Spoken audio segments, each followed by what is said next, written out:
شروع اللہ کا نام لے کر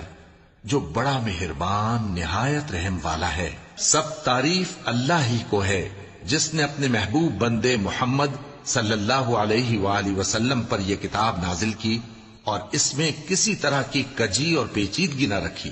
بلکہ سیدھی اور سلیس اتاری تاکہ لوگوں کو عذاب سخت سے جو اس کی طرف سے آنے والا ہے ڈرائے، اور مومنوں کو جو نیک عمل کرتے ہیں خوشخبری سنائے کہ ان کے لیے ان کے کاموں کا نیک بدلہ یعنی بہشت ہے جس میں وہ ہمیشہ رہیں گے، اور ان لوگوں کو بھی ڈرائے جو کہتے ہیں کہ اللہ نے کسی کو بیٹا بنا لیا ہے۔ ان کو اس بات کا کچھ بھی علم نہیں اور نہ ان کے باپ دادا ہی کو تھا۔ یہ بڑی سخت بات ہے جو ان کے منہ سے نکلتی ہے، اور کچھ شک نہیں کہ یہ جو کچھ کہتے ہیں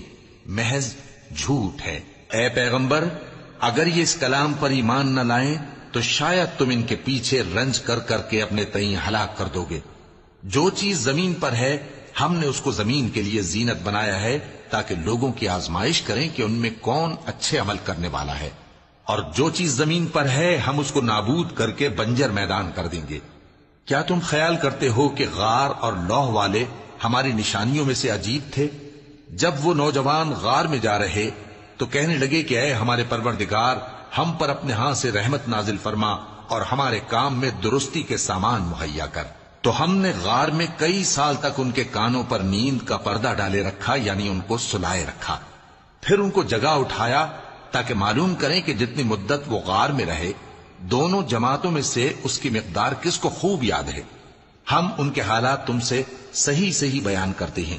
وہ کئی